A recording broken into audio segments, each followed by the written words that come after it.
안녕하세요. 정은희 강사입니다. 여러분 만나서 반갑습니다. 자, 컴활 1급 필기 다 합격해야 됩니다. 뭐 이런 분들 모두 모이세요. 우리는 속전속결로 컴퓨터 일반 1과목 이 내용의 핵심 내용들 쭉 정리하고 있습니다. 게다가 관련 기출문제도 풀고 있지요. 이번 시간에는 두 번째 시간이에요.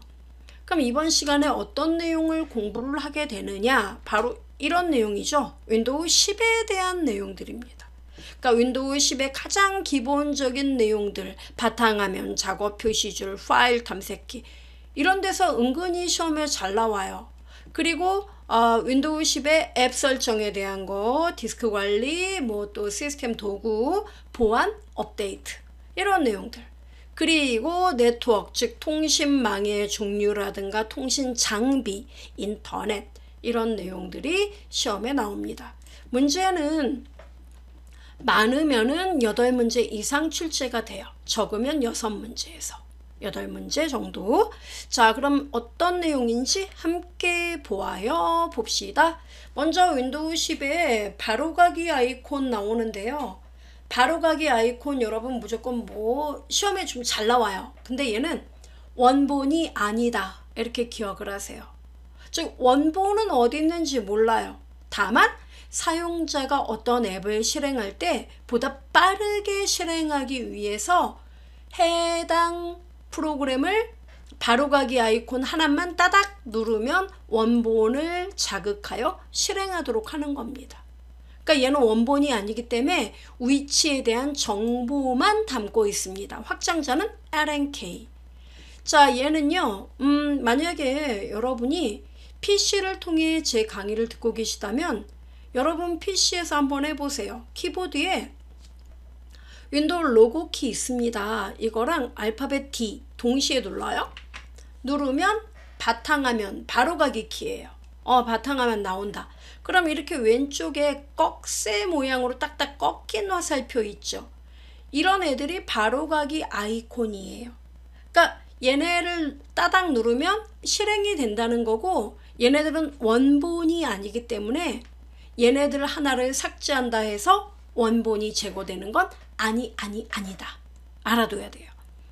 그리고 원본에 대해서 이 바로가기 아이콘은 보세요. 저도 바로가기 아이콘 크롬 브라우저에 대해 여러 개가 만들어져 있죠. 그래서 바로가기 아이콘은 하나의 원본에 대해 여러 개를 만들어도 상관없다는 거죠. 그리고 원본이 아니기 때문에 이 바로가기 아이콘을 제거해도 원본에 어떠한 스크래치 없다는 거죠. 그걸 기억하시면 됩니다. 자, 그게 다예요. 자, 윈도우 로고랑 D 다시 누르면 작업이 이렇게 뜨는데요. 제가 슬라이드 쇼로 이렇게 됐죠. 그래서 여기 여러분 그 파일 폴더 디스크에 대해 바로가기 아이콘 만들 수 있고요.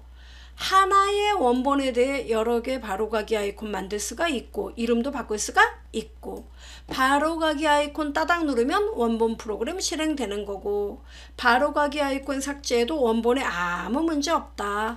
됐죠? 그 다음에 바로가기 아이콘 이동한다 해도 원본이 아니기 때문에 원본의 정보는 변경되지 않는다. 결론. 그 다음 생성 방법은요. 이 바로가기 아이콘 만드는 거는 원본에서 마우스 오른쪽 버튼 눌러서 바로가기 만들기. 이거 클릭해도 되고요. 두 번째는 원본을 바로가기 아이콘 만들 때 마우스 오른쪽 버튼으로 찍 드래그를 해도 바로가기 아이콘이 만들어져요. 또는 컨트롤 시프트 키를 누른 상태로 원본을 찍 끌어다가 원하는 곳에 놓아도 바로가기 아이콘이 만들어집니다. 한 번씩 읽어보면 돼요. 자, 그 다음에 바로가기 키가 나옵니다. 해당 어떤 작업을 보다 빠르게 실행하기 위한 단축키. 이것이 바로가기 키예요. 바로가기 키 묻는 문제는 우리 시험에 간혹가다 나와요. 우리 1급에서는. 2급은 더 빈번하게 나오고요. 자, 우선 윈도우 로고 키하고 D 누르면 방금 전에 보여드렸습니다. 바탕화면. 윈도우 로고랑 E 누르면 E가 익스플로러, 바로 파일 탐색기를 실행하는 겁니다. 그 다음에 윈도우 로고랑 I를 누르면 설정 작업으로 들어가요. 그 다음에 L은 계정 전환. 그 다음에 M 누르면 모든 창을 최소화해. 그 다음에 R은 run이에요. run은 뭡니까? 실행을 말합니다. 실행창을 열 때 윈도우 로고랑 R 누르면 됩니다. 요런 거는 알아둬야 돼요. 그 다음에 윈도우 로고랑 S를 누르면 검색창이 열려요. 나머지는 읽어보면 되고. 그 다음에 역사와 전통을 자랑하는 바로가기 키들 옛날에 많이 나왔죠. F2는 파일이나 폴더의 이름 변경, F3은 파일이나 폴더를 찾을 때 사용하는 거, F4는 주소 표시줄 여는 거, F5는 새로운 정보로 고치는 거. 컨트롤 C 복사, V는 붙여넣기, X는 잘라내기 아시죠? 그 다음에 작업관리자 우리 시험에 잘 나옵니다. 이 작업관리자 창을 실행할 때 컨트롤 시프트 ESC 3개를 눌러주면 작업관리자가 열려요. 그 다음에 컨트롤 Z는 실행 취소, 그 다음에 컨트롤 ESC를 누르던가 또는 윈도우 로고 키를 누르면 시작 메뉴가 실행됩니다. 눌러보세요. 네. 그 다음에 Alt F4는 실행 중인 현재 앱을 종료하는 거. 그 다음에 Alt 탭은 프로그램 간의 작업 전환. 이때 프로그램 우리 윈도우 10에서는 앱이라고 불러요. 앱 간의 작업 전환 Alt 탭 또는 Alt ESC. 그 다음에 Alt 엔터는 속성창을 실행하는 역할. 그 다음 우리가 보통 파일이나 폴더를 딜리트를 누르면 휴지통으로 그 내용이 들어갑니다. 근데 휴지통으로 이동하지 말고 곧바로 파일이나 폴더를 삭제하고 싶다면 Shift 딜리트를 누르면 됩니다. 이건 우리 시험에 여러 번 나왔었죠. 자, 그 다음 작업 표시줄 나오는데요. 여러분 작업 표시줄은 우리 시험에 잘 나와요. 현재 실행 중인 프로그램의 목록을 보여주는 거 어디라고요? 작업 표시줄 보여드립니다. 자, 여러분 이게 바로 작업 표시줄이에요. 현재 우리가 많이 쓰는 앱은 이렇게 작업 표시줄에 고정도 시킬 수 있고 불필요하다면 제거를 할 수도 있습니다. 이렇게요. 오른쪽 눌러서 해당 앱에서 오른쪽 누르고 작업 표시줄에서 제거 누르면 제거됩니다. 없어졌어요? 네, 없어졌습니다. 보여드리죠? 이렇게. 그 다음에 이 작업 표시줄은 여러분 이렇게 이 경계선에 마우스를 갖다 놓고 드래그하면 크기를 여러분이 원하는 크기로 늘렸다 줄였다 할 수 있습니다. 크기는 화면의 2분의 1 크기 정도. 됐죠? 그리고 이 작업 표시줄에 대한 세부적인 설정 작업은 마우스 오른쪽 이 비어있는 작업 표시줄 공간에서 마우스 오른쪽 누르면 보세요. 작업 표시줄 설정이란 메뉴 보이죠? 그리고 여러분 마우스 오른쪽 눌렀을 때 작업 표시줄에서는 이러한 작업을 할 수 있습니다. 바로 창에 대한 정렬 보기라든가 계단식 창 배열, 바탕화면을 볼 수도 있습니다. 여기서 이거 누르면 바탕화면으로 이동해요. 그리고 작업관리자를 실행할 수도 있고 작업 표시줄 잠금을 눌러버리면 작업 표시줄의 위치라든가 크기 조정이 불가능하다는 거 알아두면 됩니다. 자, 작업 표시줄 설정 이거 누르면은 작업 표시줄에 대한 잠금을 할 수도 있고 작업 표시줄을 자동으로 숨길지 말지 이거를 설정할 수도 있습니다. 그 다음에 작업 표시줄의 아이콘들 있죠? 앱에 그 아이콘들을 작게도 할 수 있고 크게도 할 수 있어요. 이런 것들을 모두 설정해서 작업할 수 있습니다. 또한 작업 표시줄의 위치도 여러분이 직접 여기 설정해서 지정할 수 있다는 겁니다. 됐어요? 네, 그래서 기억을 해주시면 되겠습니다. 바로 이 내용이에요. 그래서 이러한 내용들을 읽어보면 되겠습니다. 작업 표시줄의 설정은 설정에서 개인 설정에서 작업 표시줄 이렇게 들어가도 됩니다. 됐죠? 자, 시작 메뉴는 모든 작업이 시작되는 곳으로 사용자가 설치한 응용 프로그램과 시스템에 저장된 폴더 파일을 실행하는 기능을 수행합니다. 이 시작 메뉴는요, 단축키 컨트롤 ESC 또는 윈도우 로고 눌러도 실행이 됩니다. 참고로 이 시작에 대한 앱을 전체 보여줄 것인지 아니면 감출 것인지 이런 것들은 설정의 개인 설정의 시작에서 이렇게 보시는 바와 같이 여러분이 지정할 수 있습니다. 즉 시작 메뉴에 보여드리죠. 컨트롤 ESC 누르면 이렇게 앱들 나오죠. 이 앱 목록을 표시할 것인지 말 것인지 이런 것들도 바로 여기서 지정을 할 수 있다는 얘기예요. 확인되죠? 네. 그 다음에 사용자가 많이 사용하는 앱도 화면에 나타나게 할 것인지 말 것인지, 그 다음에 유용한 앱을 화면에 보여줄 것인지 말 것인지, 시작 메뉴를 전체 화면 크기로 할 것인지 말 것인지 이런 것들을 결정하게 됩니다. 보시면 돼요. 그 다음 파일 탐색기는 우리 시험에 훨씬 더 많이 나오는데요. 파일 탐색기는 파일 폴더 관리, 드라이브 관리 기능 이런 것들을 지원합니다. 파일 폴더 관리는 새로운 폴더의 생성, 자료 이동, 복사, 삭제 작업을 보다 손쉽게 할 수 있는 프로그램입니다. 얘는 딱 보시면 어때요? 계층적인 트리 구조를 갖고 있습니다. 여러분 요거 세모 표시를 누르면 하위 폴더가 존재합니다. 이런 뜻이에요. 됐죠 여러분? 네, 윈도우 로고랑 E 누르면은 파일 탐색기가 나타나요. 아 얘구나. 네 바로 얘입니다. 그래서 각각의 폴더들 여기 여러분 보시면 C 드라이브 이렇게 누르면 어때요? 아 내용 나온다. 그리고 요 왼쪽에 여러분 보시면은 세모가 있잖아요. 요거를 이렇게 누르면 하위에 세부적인 내용들이 나와요. 그리고 요 세모를 한 번 더 누르면 더 세부적인 정보가 아래쪽으로 표시가 됩니다. 확인되죠? 네. 이거 알아두면 되고 그 다음 우리 시험에 나오는 건 따로 있어요. 뭡니까? 바로 여기 여러분 파일 메뉴를 누르면요. 여기에 폴더 및 검색 옵션 변경 이 말 보이십니까? 예, 이거 누르면은 폴더 옵션 창이 떠요. 이 옵션 창이 우리 시험에 잘 나와요. 자, 폴더 옵션에 보면 참고로 이 폴더 옵션은요. 여기 여러분 메뉴에 홈, 공유, 보기 나오죠.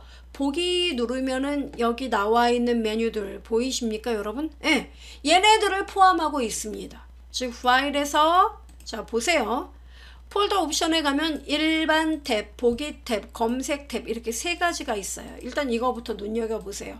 일반 탭에는 현재 그 폴더를 찾아볼 때 같은 창에서 열게끔 할 건지 새로운 창에서 열리게끔 할 것인지, 그 다음에 특정한 앱을 한 번 클릭해서 열게끔 할 건지 더블 클릭해서 열게끔 할 것인지, 예.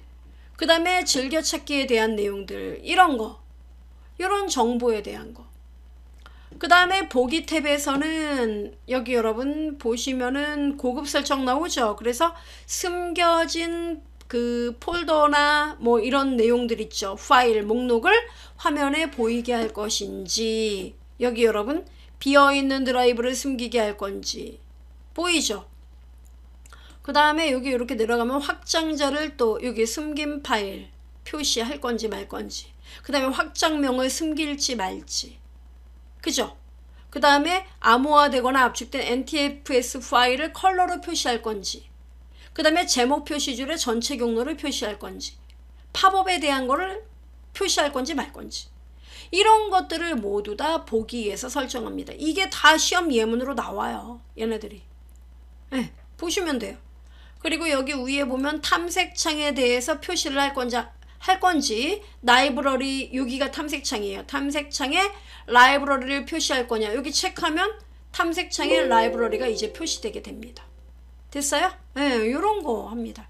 그 다음에 검색에서는 여기 여러분 인덱스에 대한 거, 위치 검색할 거 보이죠? 그래서 시스템 디렉토리를 포함할 거냐, 압축 파일에 대한 거 검색을 하도록 할 거냐, 그 다음에 파일 이름 및 내용 검색을 항상 하도록 할 거냐 말 거냐, 이런 것들을 모두 설정할 수 있습니다. 이런 세세한 내용들이 우리 시험에 나와요. 자, 그럼 볼까요? 여기 보시면은 여기 폴더 옵션, 이 내용이구나. 네, 일반 보기 검색. 그래서 보기 탭에서는 숨긴 파일 폴더 표시 여부, 응용 프로그램에 연결된 데이터 파일이나 실행 파일의 확장명 표시 여부, 미리 보기 창의 파일 내용 표시 여부, 이런 것들을 지정합니다. 그 다음에 검색에서는 색인이 설정된 위치와 그렇지 않은 위치에 대해 검색 방법을 동일하게 할 것인지 또는 달리 할 것인지 여부를 지정한다 이겁니다. 읽어보시면 돼요. 자, 그 다음에 파일 및 폴더의 공유. 이것도 시험 지문에 여러 번 나왔었죠. 여러분, 공유한다는 건 뭐죠? 예, 여러 사용자가 함께 사용하도록 하겠다는 거죠. 파일이나 폴더, 프린터, CD롬 등의 자원을 나 혼자 쓰지 않고 다른 여러 사용자와 함께 사용하겠다. 이게 공유입니다. 그래서 데이터를 공유하려면 공유할 데이터를 어디로 공유 폴더로 이동하던가 해당 데이터가 있는 폴더를 함께 봅시다 하고 공유시키면 돼요. 자, 여기서 중요한 지문은 바로 이거 빨간색으로 표시했습니다. 다른 사용자가 이것이 공유되고 있는지 여부를 좀 모르게 하고 싶어요. 이렇게 하려면은 폴더나 드라이브의 그 이름 뒤에 뭐를 붙인다? 달라. 요거 별표. 됐죠? 자, 그 다음 파일 복사와 이동 나오는데요. 요건 좀 쪼잔하죠? 자, 여러분. 복사 작업은 똑같은 내용 한 부 더 만드는 거죠. 같은 드라이브일 때는 컨트롤 키 누른 상태에서 여러분이 원하는 파일이나 폴더를 선택하고 쭉 드래그하면 돼요. 원하는 곳으로. 이런 복사. 근데 다른 드라이브일 때는요. 그냥 끌어도 복사가 돼요. 컨트롤 키 안 눌러도. 그 다음에 컨트롤 C, 컨트롤 V 해도 복사 붙여넣기 되고, 그 다음에 이동은 뭡니까? 이 위치에 있는 내용을 다른 곳으로 옮기는 걸 말하죠. 그래서 같은 드라이브일 때는 이동시킬 그 각각의 파일이나 폴더를 붙잡고 찍 끌면 돼요. 그 다음에 다른 드라이브일 때는 무슨 키를 누른다? Shift 키 누른 상태에서 마우스로 드래그 앤 드롭 하면 됩니다. 알아두면 돼요. 그 다음에 연속적으로 파일을 선택을 할 때는 뭡니까? 파일 하나 선택하고 마지막에 Shift 키 누른 상태로 마지막을 선택하면 쭈루루 선택이 되는 거죠. 그 다음에 비연속적인 파일은 뭡니까? 군데군데 여기 하나 저기 하나 이렇게 선택할 때는 컨트롤 키를 눌러서 파일을 하나하나 선택하면 됩니다. 전체는 컨트롤 A 누르면 됩니다. 그 다음에 삭제는 뭐예요, 여러분? 여러분이 불필요한 파일이나 폴더를 선택해서 딜리트를 누른다든가 또는 마우스 오른쪽 눌러서 뭐예요? 삭제를 눌러도 되죠. 그리고 이렇게 삭제를 하면 어떻게 됩니까? 휴지통으로 가죠. 휴지통으로 안 가게 하고 싶다. 그러면 Shift 딜리트를 누르면 되겠죠. 자, 휴지통에 대한 이야기 하죠. 휴지통은 여러분 그 딜리트를 누르면 오는 곳이 휴지통이에요. 자, 여기서 중요한 거는요. 휴지통의 속성입니다. 휴지통은요. 일단 삭제된 파일이나 폴더가 임시로 보관되는 곳이죠. 그래서 사용자가 아이고 실수로 삭제했네? 이러면 어떻게 해요? 복원이 가능합니다. 원래 상태로 복구가 된다는 얘기죠. 휴지통에서 그렇지만 파일을 직접 실행하는 건 안 됩니다. 반드시 복구를 한 다음에 실행을 해야 돼요. 휴지통은 각각의 드라이브마다 용량을 따로따로 그 크기를 따로따로 설정할 수가 있습니다. 그 다음에 크기는 기본적으로 드라이브 용량의 10%고요. 변경이 가능해요. 그 다음에 휴지통의 용량을 초과하게 되면은 가장 오래전에 휴지통에 있었던 파일부터 자동으로 지워지게 됩니다. 자, 여기 보시면 여러분 휴지통에 대한 내용 나왔지요. 보시면 여기 휴지통의 각각의 드라이브마다 사용자 지정 크기에서 휴지통의 크기를 여러분이 지정할 수 있고요. 그 다음 두 번째는 아예 휴지통 딜리트를 눌러도 휴지통에 파일이 들어오지 않고 영구 삭제할 수 있게끔 사용자가 지정할 수 있습니다. 바로 여기 클릭하면 돼요.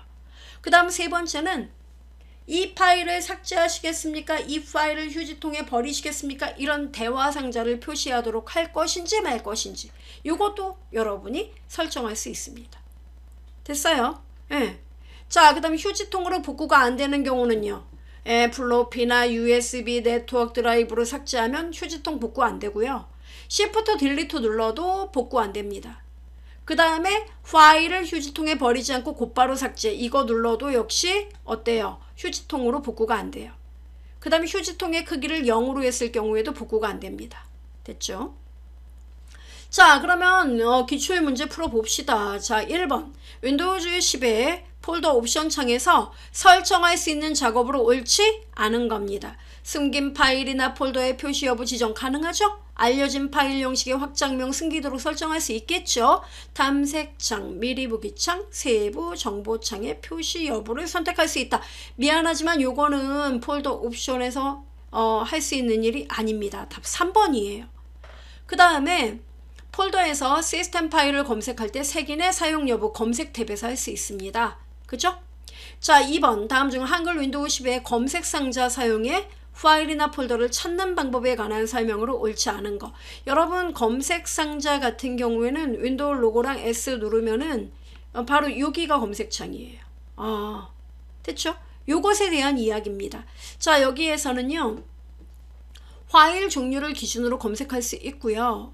검색 상자에서 찾으려는 파일이나 폴더명을 입력하면 자동으로 필터링 돼요. 그러니까 우리가 몇 글자만 입력하면 알아서 얘가 필터링 돼서 결과를 보여줘요. 그 다음에 검색 내용에 달러를 붙이면 해당 내용이 포함되지 않는 파일이나 폴더를 검색한다 했는데 달러가 아니라 하이픈, 빼기예요. 빼기. 그래서 빼기 하고 여러분이 작업 이렇게 쓰면 작업이란 글자가 들어간 파일이나 폴더는 제외하겠다는 얘기예요. 됩니까? 예, 빼기입니다. 달러가 아니라 답 3번. 그 다음에 3번 문제를 봅시다. 3번 문제를 보시면은 그 다음 중 윈도우즈 10에서 윈도우즈에서 파일이나 폴더, 프린터, 드라이브 등 컴퓨터 자원 공유에 대한 설명으로 옳지 않은 겁니다. 공유 폴더에 대한 접근 권한은 사용자에 따라 다르게 설정할 수 있겠죠. 그 다음에 탐색기 주소 표시줄에 원화 표시 백슬래시 로컬 호스트를 입력하면 네트워크를 통해 공유한 파일이나 폴더를 확인할 수도 있어요. 탐색기의 공유 기능을 이용하면 파일이나 폴더를 쉽게 다른 사용자와 공유가 가능해요. 공유한 파일명 뒤에 우리 달러 붙이는 거 아까 말씀드렸죠? 달러 붙이면 뭔 얘기예요? 다른 사용자가 이 폴더가 또는 이 파일이 공유되고 있는 거 이걸 모르게 하고 싶을 때 우리가 달러 붙인다 그랬죠? 그래서 네트워크의 다른 사용자가 해당 파일을 사용하고 있는지 여부가 아니라 공유 여부를 알 수 없게 할 때 달러를 붙인다고 했습니다. 답 4번이에요. 이래저래 달러 때문에 답이네요. 그죠? 헷갈리지 않게 정리해 주세요. 자, 윈도우 10의 휴지통에 대한 설명으로 또 옳지 않은 겁니다. 에휴, 이런 문제는 많이 나왔어요. 휴지통 파일이 실제 저장된 폴더 위치는 일반적으로 C 드라이브의 recycle.bin 파일이다. 맞아요. 휴지통 속성에서 파일이나 폴더가 삭제될 때마다 삭제 확인 대화 상자가 표시되지 않도록 설정할 수 있지요. 휴지통에 지정된 최대 크기를 초과하면 어떻게 한다 그랬어요? 휴지통에 가장 오래 머물렀던 파일부터 삭제가 되죠. 용량이 큰 게 아니라 오래 머물렀던 애. 그게 답 몇 번이에요? 3번. 예. 휴지통에 보관된 실행 파일은 복원 가능하죠. 그렇지만 휴지통에서 실행하거나 이름은 못 바꿔요. 오로지 복구한 다음에. 그 다음에 5번 윈도우 10에서 바로가기 아이콘에 관한 설명으로 옳지 않은 겁니다. 바로가기 아이콘 실행하면 연결된 원본 파일 실행되고 파일 폴더뿐만 아니라 디스크 드라이브나 프린터에도 바로가기 아이콘 만들 수 있다. 맞아요. 일반 아이콘과 비교해 왼쪽 아랫부분에 화살표가 포함되어 있죠. 하나의 바로가기 아이콘에 여러 개 원본을 연결할 수 있다. 바보 같은 얘기죠. 거꾸로 써 있어요. 그러니까 하나의 원본에 여러 개 바로가기 아이콘 만들 수 있다. 이게 맞는 말입니다. 헷갈리면 안 돼요. 답 4번. 말장난이에요. 6번 다음 중 윈도우 10 작업 표시줄 설정에 대한 설명으로 옳지 않은 것은 작업 표시줄 알죠 여러분? 네. 작업 표시줄 위치나 크기를 변경할 수 있지요. 크기는 화면의 2분의 1까지. 작업 표시줄에 있는 단추를 작은 아이콘으로 표시되도록 설정할 수 있죠. 작업 표시줄 설정에서 작업 표시줄을 자동으로 숨길 것인지 여부도 선택할 수 있죠. 그렇지만 작업 표시줄에 있는 시작 단추, 검색 상자, 작업 보기 단추의 표시 여부 설정할 수 있다. 이거는 못해요. 답 4번입니다. 7번 다음 중 윈도우 주의 컨트롤 키를 사용해야 하는 작업으로 옳지 않은 것은 자 마우스와 함께 사용해서 같은 드라이브 내에 같은 드라이브예요. 다른 폴더로 파일을 복사할 때 컨트롤 키 눌러야 되죠. 같은 드라이브일 때는 컨트롤 키 눌러야 된다 그랬어요. 마우스와 함께 사용해 비연속적인 위치에 있는 여러 파일 컨트롤 키 눌러서 선택해야 되죠. 마우스와 함께 사용해 다른 드라이브로 파일을 이동시킬 때 여러분 다른 드라이브로 파일 이동시킬 때는요 뭐 눌러야 됩니까? 네. 그냥 끌거나 그죠? 그냥 끌면은 뭡니까? 복사되고요. Shift 키 눌러서 이렇게 다른 드라이브 끌면 어때요? 이동되는 거죠? 3번이에요. 그 다음에 ESC와 함께 컨트롤 ESC 누르면 시작 메뉴 표시되죠? 네. 답 3번이에요. 이런 재치 있는 문제. 그죠? 이렇게 해서 우리가 윈도우즈의 가장 기본적인 최근에 출제된 기출문제들 풀어봤습니다. 좀 풀 수 있겠죠? 자, 그 다음에 이제 설정에 대한 이야기 해보겠습니다. 설정은요, 윈도우 로고랑 I 누르면 돼요. 자, 이 설정의 메뉴들을 보세요. 아유, 어마무시하게 많다. 그죠? 자, 여기서 여러분 뭐가 나올지 몰라요. 그런데 이 설정에 대한 문제는 생각보다 그렇게 크지 않아요. 잘해야 한 문제 정도 이렇게 출제가 됩니다. 그래서 이 부분 나 머리 아파 그러면 패스해도 좋아요. 정말요? 예, 제가 장담해요. 자, 일단 이 설정의 시스템 있죠. 여기서는 눈여겨보세요. 어떤 메뉴가 있다. 일단 이건 알아둬야 돼요. 여기 정보 있죠. 하단에? 네. 이 정보에서는요. 현재 시스템의 프로세서 그 다음에 프로세서는 CPU를 말해요. 그 다음에 메모리 용량 그 다음에 제품 ID 그 다음에 시스템 종류가 64비트 또는 32비트 그 다음에 윈도우즈의 에디션 버전 PC 이름 이런 것들을 확인할 수 있습니다. 어디서요? 시스템의 정보입니다. 됐죠? 그 다음에 여기서는 여러분 또 뭐를 할 수 있냐면 각각의 시스템에 대한 내용들 여러분 한 번씩 이제 눈여겨보시면 되겠습니다. 그래서 멀티태스킹에 대한 설정, 그 다음에 해상도에 대한 설정, 디스플레이 설정 있죠? 예. 그 다음에 시스템 구성 정보 이런 것들을 직접 여러분이 여기서 설정할 수 있다는 거 알아두면 돼요.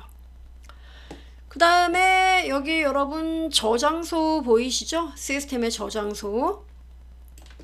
저장소에서는 각 드라이브에 용량이 있죠.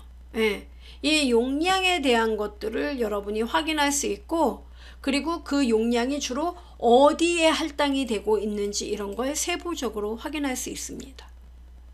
자, 그 다음에 앱이 있죠. 설정에서 앱 이 메뉴는 현재 여러분 시스템에 설치된 앱 목록이 쫙 떠요. 앱 및 기능에서.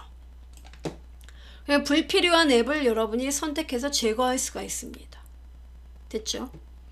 그 다음에 기본 앱은 뭐냐면 특정한 어떤 미디어별로 여러분이 곧바로 사진을 보려고 한다. 그러면 여러분이 사진 파일을 하나만 따닥 누르면 자동으로 그 사진을 볼 수 있게끔 연결된 기본적인 앱. 이게 기본 앱이에요. 그래서 기본 앱에 대한 것들 여러분 여기요. 재생할 때 기본적으로 사용하는 앱이에요. 그래서 파일 형식에 따라 각각 연결되어 실행될 앱을 선택할 수 있고요. 프로토콜에 따라 연결시킬 앱을 선택할 수 있고요. 동일한 파일 형식에 대해 연결시킬 앱을 선택할 수 있습니다. 됐어요, 여러분? 예, 요거 여러분 알아두시면 돼요. 자, 그 다음에 시작 프로그램에 대한 거 나왔죠. 자, 앱의 시작 프로그램은 말 그대로 부팅 시 자동으로 시작되는 시작 프로그램 목록을 확인하거나 또는 이 시작 프로그램에서 목록에서 어떻게 돼요? 해당 앱을 여러분이 실행되지 못하도록 곧바로 중지할 수도 있습니다. 끈 상태로 바꿔버리면 돼요. 이거 알아두면 됩니다. 그 다음 개인 설정에서는 뭘 할 수 있다? 배경화면을 바꿀 수 있어요. 글꼴 목록이나 글꼴 추가를 할 수 있습니다. 잠금화면 설정, 작업 표시줄 설정 작업을 할 수 있습니다. 어디서? 개인 설정에서. 네, 글꼴에 대한 거 나왔죠. 글꼴을 추가, 삭제 확인할 수 있습니다. 어디서? 개인 설정의 글꼴에서. 글꼴이 설치되어 있는 폴더의 위치는 윈도우즈의 폰츠 여기입니다. 글꼴 폴더의 확장자 TTF나 TTC, FON의 확장자. 그 다음에 윈도우에서 사용하는 글꼴 파일의 종류는 true, bitmap, 벡터가 있다. 이 정도 알아두면 됩니다. 그 다음에 계정이 나오는데요. 여러분, 자, 계정 앱에서는요. 사용자 정보 확인 또는 새로운 계정을 만들거나 기존 계정을 변경하거나 삭제할 수 있습니다. 그 다음에 각각의 사용자마다 윈도우 로그인 하죠. 그 암호, 접근 권한, 바탕화면, 시작 메뉴, 즐겨찾기, 메일 계정과 같은 설정을 모두 다르게 할 수 있다는 얘기죠. 그래서 계정 유형은 관리자 계정과 표준 사용자 계정이 있는데 우리 시험에선 이걸 물어봐요. 필요한 앱, 즉 프로그램이에요. 이 앱을 설치할 수 있는 권한은 그렇죠. 관리자예요. 그러니까 이미 설치된 앱에서 여러분이 그 프로그램을 사용만 할 수 있는 거는 사용자 계정입니다. 예. 그렇지만 마음대로 프로그램, 그러니까 앱을, 특정 앱을 제거한다든가 또 새로운 계정을 추가한다든가 이런 건 못해요. 됐죠, 여러분? 누가? 표준 사용자가.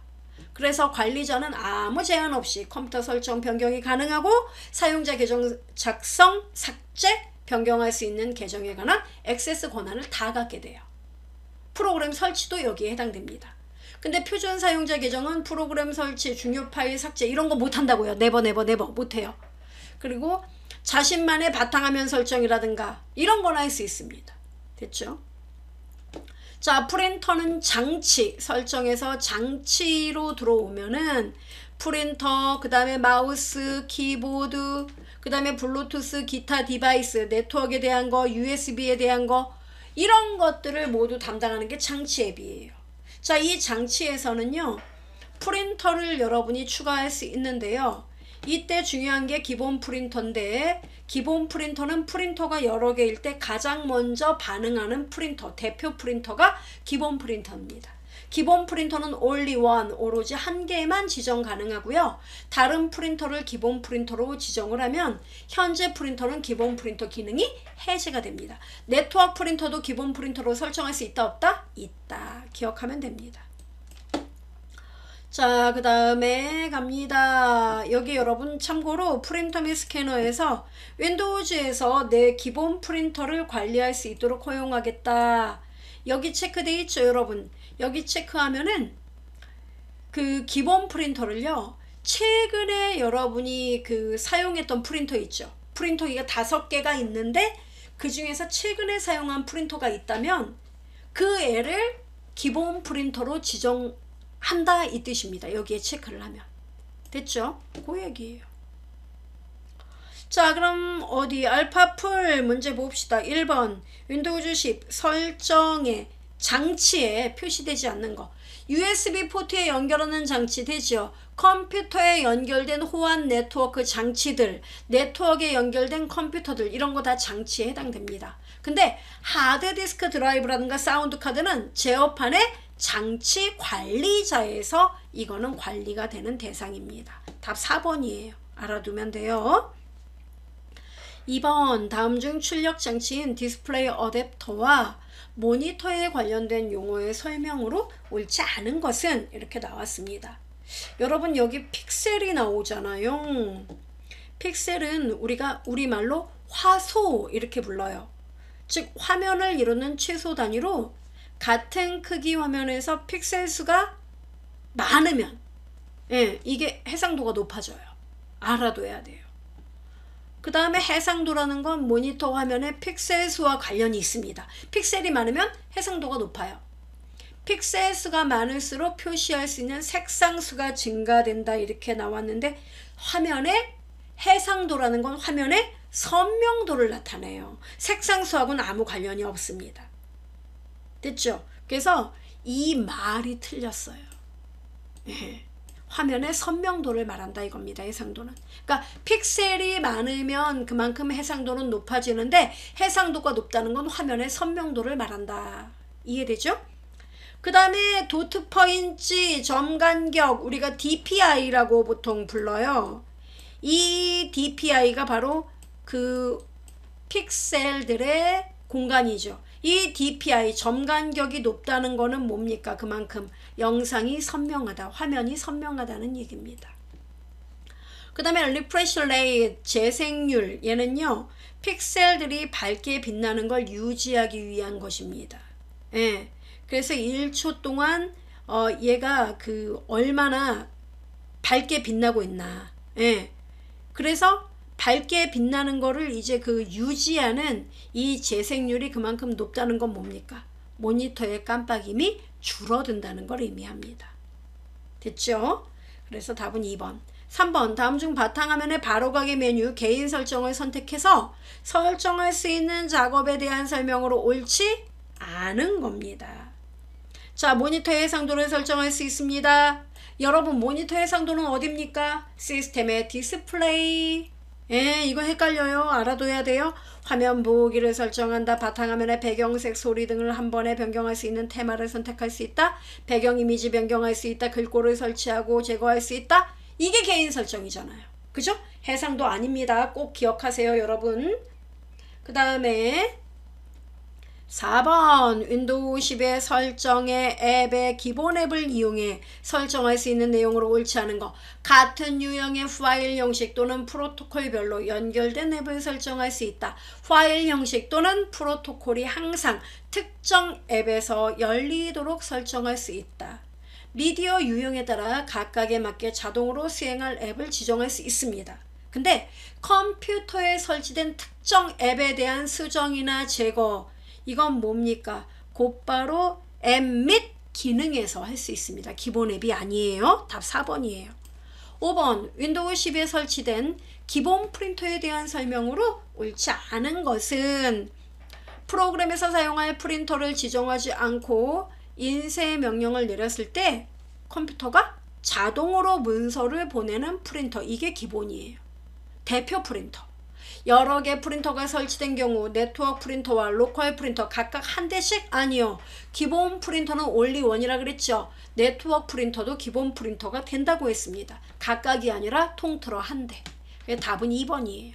현재 설정되어 있는 기본 프린터를 다른 프린터로 변경할 수 있어요. 기본 프린터로 설정된 프린터도 삭제? 오브 코스 물론 삭제됩니다. 답 2번이에요. 그 다음 레지스트리에 대한 내용 나왔죠. 업데이트 보안. 여길 또 어려워하는데 그럴 필요 하나도 없어요. 자, 레지스트리는 뭐냐면 컴퓨터에 설치된 각각의 소프트웨어 프로그램에 대한 정보, 하드웨어에 대한 정보를 한 군데 다 모아놓고 있는 계층적 구조의 편집기. 이게 레지스트리예요. 그래서 이 레지스터는 자원에 대한 모든 관리를 하고 있기 때문에 이 시스템이 어때요? 계속 얘를 참조를 하게 돼요. 그래서 레지스트리 편집기를 사용해 레지스트리를 사용자가 이제 변경도 할 수 있는데 이게 잘못되면 시스템을 손상시킬 수가 있기 때문에 모두 백업한 후 레지스트리를 변경하도록 합니다. 그 다음에 레지스트리 정보는 부팅할 때 한 번만 참조되는 게 아니라 윈도우즈가 작동되는 동안 계속 지속적으로 참조되고 새로운 내용을 기록하게 됩니다. 됐죠? 자, 얘는 어떻게 실행하느냐면 검색 상자 또는 시작에서 실행 있죠. 예, 여기서 레지스트리 에디터 REGEDIT 이렇게 입력하고 엔터 치면 레지스트리 편집기가 실행됩니다. 그리고 얘는요, 컴퓨터 실행 방법에 대한 정보가 들어있는 시스템 레지스트리의 설정을 검색하고 변경할 수 있습니다. 어디서? 편집기를 통해서. 얘는 시스템 32 컴피그 폴더에 여러 개 파일로 저장됩니다. 자, 그리고 시스템 에디트 이렇게 치면은 레지스트리 편집기처럼 시스템 실행 목록을 편집할 수 있습니다. 됐죠? 이 정도만 알아두면 돼요. 예전처럼 어마무시하게 디테일하게 나오지 않아요. 간단하게 읽어보세요. 자, 그 다음 시스템 관리 도구 나오는데 우리 시험에 얘네 쌍벽을 이룬 애들 드라이브 조각 모음의 최적화는요, 말 그대로 여기저기 이렇게 흩어져 있는 단편화된 파일 찌꺼기들을 쭉 어때요? 연속된 공간으로 탁 모아놔서 최적화시킨다는 얘기예요.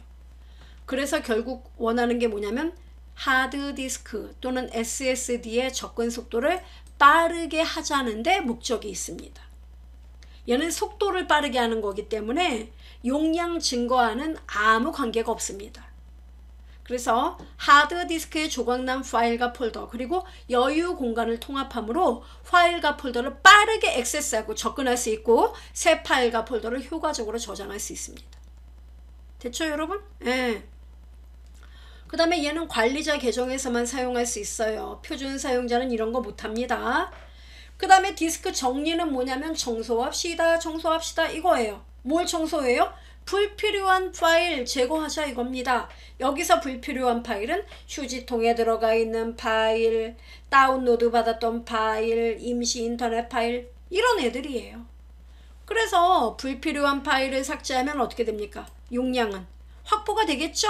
예, 그래서 디스크 용량 증가와 관련이 있습니다. 그래서 임시 인터넷 파일, 오프라인 웹페이지, 다운로드한 프로그램 파일, 휴지통 파일, 임시 파일 이런 애들이 바로 정리 대상이다.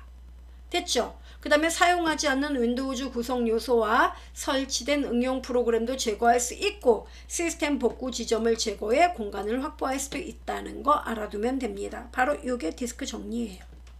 됐죠? 그 다음 작업관리자 시험에 되게 잘 나오죠. 컴퓨터에서 현재 실행 중인 프로그램과 프로세스에 대한 정보를 제공하고 어떠한 앱을 실행했는데 응답이 없어요. 모래시계만 돌아가요. 이럴 때 강제 종료할 때 어디서 한다? 예, 작업관리자에서 합니다. 작업관리자 단축키 뭐라고요? Ctrl Shift ESC 또는 시작에서 윈도우즈 시스템의 작업관리자 이렇게 실행해도 돼요. 또는 시작에서 바로가기 메뉴에서 작업관리자를 클릭해도 됩니다. 됐어요? 제가 보여드리죠. Ctrl Shift ESC 누르면은 바로 이 화면. 아 얘네 네.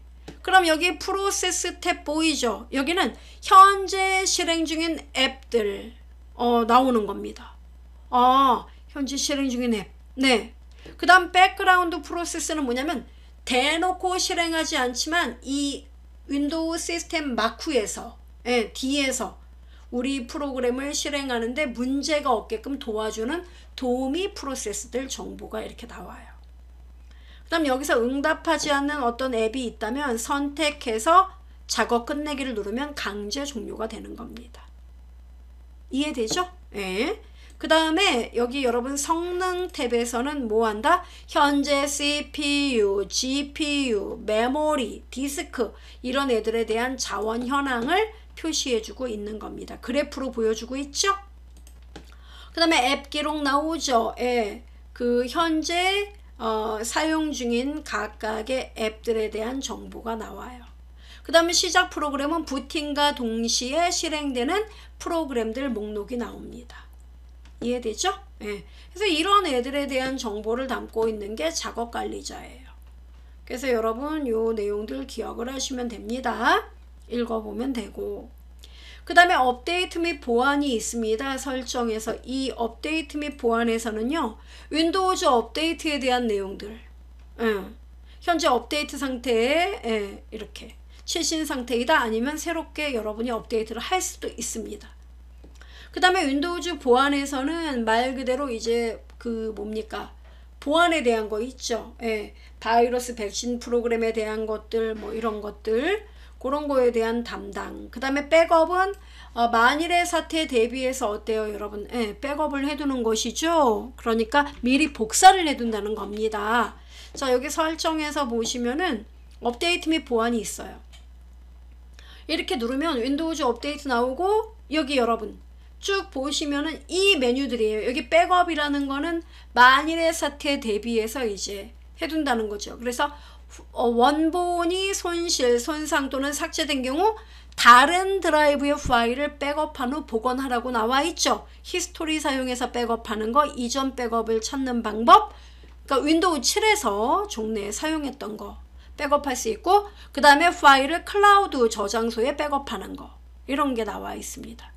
그 다음에 정품 인증이라든가 이런 것들, 그 다음에 윈도우즈 보안 같은 경우에는 바로 바이러스 위협 방지라든가 계정 보호, 방화벽에 대한 것들, 이런 것들이 나와 있습니다. 확인되죠? 그리고 바이러스 및 위협 방지 요거 누르면은 윈도우즈 10의 가장 대표적인 백신 프로그램이죠. 윈도우즈 디펜더가 있습니다, 여러분. 그래서 그 디펜더를 통해서 얘가 위협이 있는지 여부를 갖다가 판단을 할 수 있습니다. 여기 보이죠? 랜섬웨어 방지 뭐 이런 것도 관리를 해줘요. 확인되죠? 예. 그래서 이런 것들 눈여겨 그냥 보시면 돼요, 한 번씩. 자, 그러면 문제를 봅시다. 우선 윈도우 10에서 디스크 정리 수행할 때 정리 대상 파일에 해당하지 않는 거, 임시 인터넷 휴지통에 있는 파일, 다운로드한 프로그램 파일 해당되죠? 그렇지만 폰트 파일은 아니에요. 답 2번입니다. 그 다음에 윈도우 10 작업 관리자에서 설정할 수 있는 작업으로 옳지 않은 거, 실행 중인 앱을 작업 끝내기로 종료할 수 있죠? 강제 종료입니다. 현재 실행 중인 프로세스와 프로세스에서 실행되는 서비스 볼 수 있죠?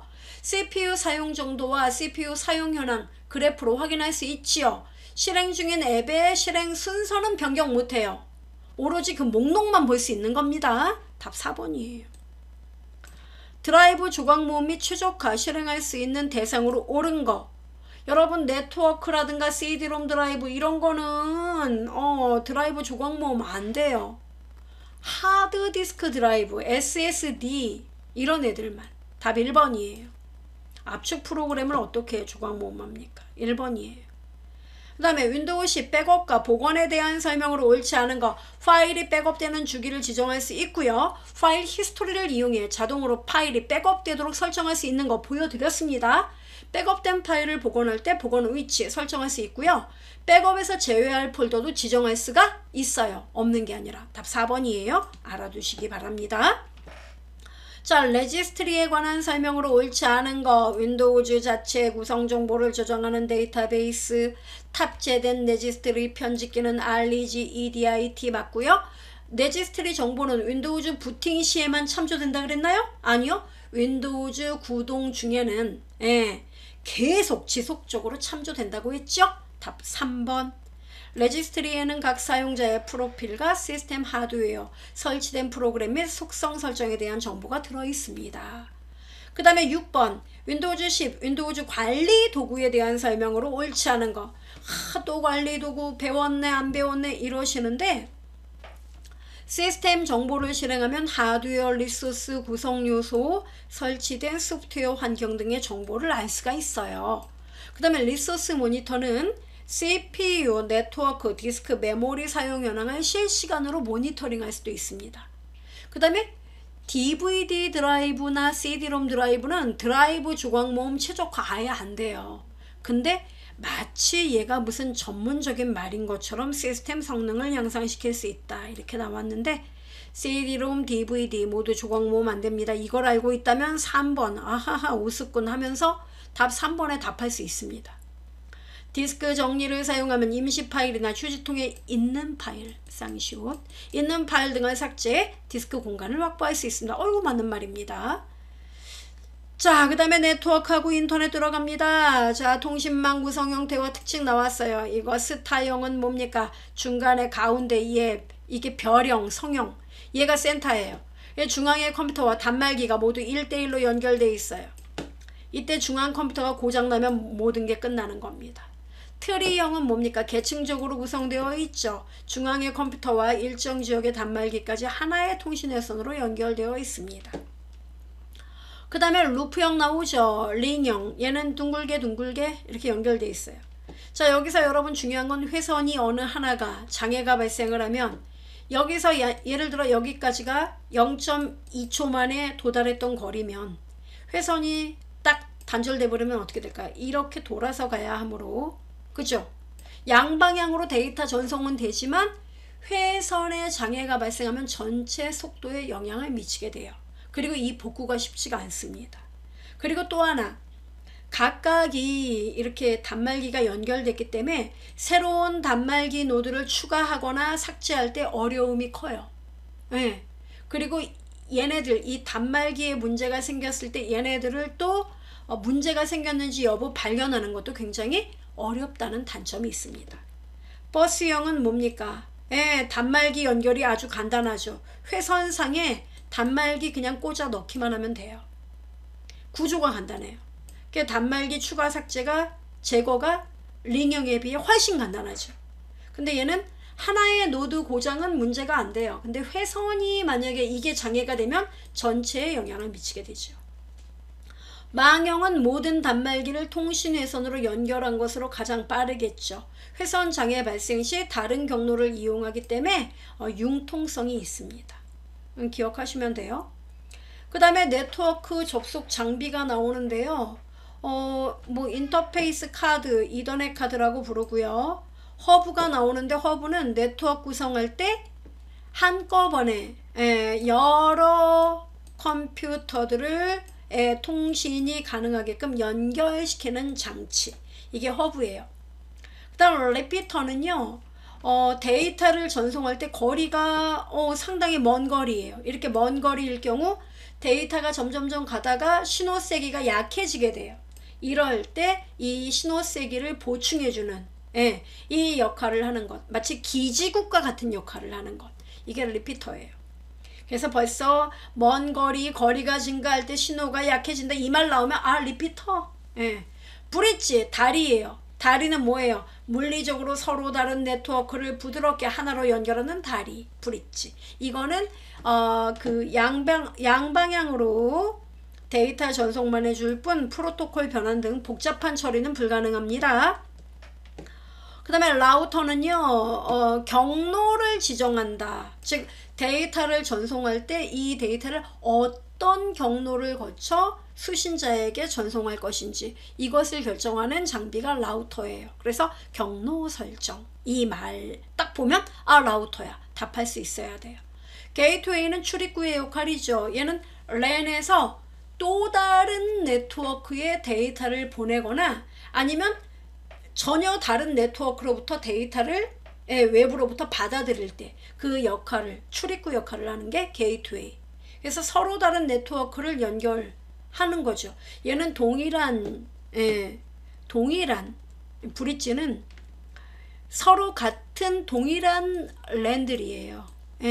이 랜과 랜을 연결하는 역할이고 얘는 완전 계층이 달라요. 근데 이 네트워크를 서로 연결해서 이쪽에 있는 데이터가 여기로 올 수 있게끔 하고 여기 있는 것이 밖으로 나갈 수 있도록 하는 그런 역할을 하는 게 게이트웨이예요.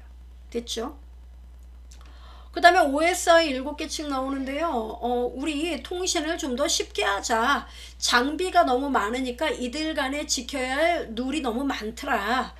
그래서 프로토콜 같은 것들을 좀 더 쉽게, 프로토콜은 뭐냐면 데이터와 데이터를 이렇게 전송을 할 때 데이터를 상대방으로 보내고자 한다. 그럼 보낼 때 이쪽과 이쪽이 서로 어때요? 네트워크 환경이 다르겠죠. 그럴 경우 내가 여기서 이쪽으로 데이터를 보낼 때 우리 이런 건 꼭 지켜서 보내자 하는 규칙이 바로 통신 규칙이 프로토콜입니다. 그래서 이 프로토콜을 좀 더 간소화시키자. 이게 7개층을 만들어서 우리 복잡하게 하지 말고 간단하게 하자. 이게 OSI 7개층이에요. 그래서 물리부터 응용계층까지 나오는데요. 물리계층은 가장 기계에 이제 밀접한 전기적, 기계적, 기능적 특징을 규정합니다. 이 1계층에 사용하는 게 리피터나 허브가 1계층에 사용하는 대표적인 장비예요.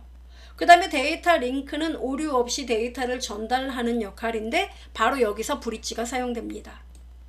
그 다음에 3계층 네트워크는 패킷, 즉 데이터를 전송하기 위해서 데이터를 덩어리로 보내지 않아요. 이거를 아주 어떤 일정한 크기로 딱딱 나누어서 전송하는데 이 나누어진 단위를 패킷이라고 불러요. 이 패킷 단위로 데이터를 목적지까지 전달하기 위해서 경로를 지정하는데 이때 라우터가 필요하고 이때 사용하는 프로토콜이 바로 IP예요. 그 다음에 전송 계층은 말 그대로 데이터를 어떻게 됩니까? 패킷 단위로 묶어서 이제 묶는 역할을 해요. 여기서 이제 주소를 지정하는 역할, 이때 사용하는 프로토콜이 TCP, 그리고 이 전송 계층부터 이 위의 모든 응용 계층까지 게이트웨이라는 그 장비가 필요합니다. 그래서 여러분 나머지는 읽어보고 사용자와 가장 밀접한 계층은 응용 계층이에요. 기억하시면 됩니다. TCP/IP 프로토콜 나옵니다. 그래서 TCP는 데이터 전송 방법을 결정해요. 그래서 패킷 단위로 이렇게 묶는다든가 이런 역할을 하는 게 TCP. 그 다음에 IP는 실제로 패킷을 분해하고 조립해서 이 패킷 단위로 데이터를 목적지까지 어떻게 해요? 전송하는 그 경로 선택 기능을 하는 것이 IP입니다. 그 다음에 이메일을 보낼 때 필요한 프로토콜이 있는데요. 세 가지. SMTP는 보낼 때, POP3는 그 메일이 이제 상대방에게 도착하겠죠. 그러면 사용자 컴퓨터에 메일함에 해당 메일이 뜨게끔 그 수신 측에 해당하는 프로토콜이 바로 POP3. 그 다음에 메일을 보낼 때 텍스트만 보내지 않죠. 이미지도 보내겠죠. 이때 멀티미디어 파일의 내용을 확인하고 실행시켜주는 프로토콜이 마임이에요. 됐죠? 그 다음에 인터넷은 전 세계 통신망들이 연결되어 만들어진 세계적 네트워크를 말합니다. 자, 여기서 중요한 건 인터넷 주소예요. 참고로 인터넷은 여러분 중앙의 통제기구, 별도의 통제기구가 없어요. 자, 인터넷 주소는요, 각각 인터넷을 하기 위해서는 고유의 IP 주소가 있어야 됩니다. 우리가 일반적으로 초기에 썼던 주소는 IPv4예요. 얘는 8비트씩 네 부분 총 32비트로 구성되어 있었습니다. 그리고 네트워크의 그 규모에 따라 A 클래스부터 E 클래스까지 5단계로 구성되어 있어요.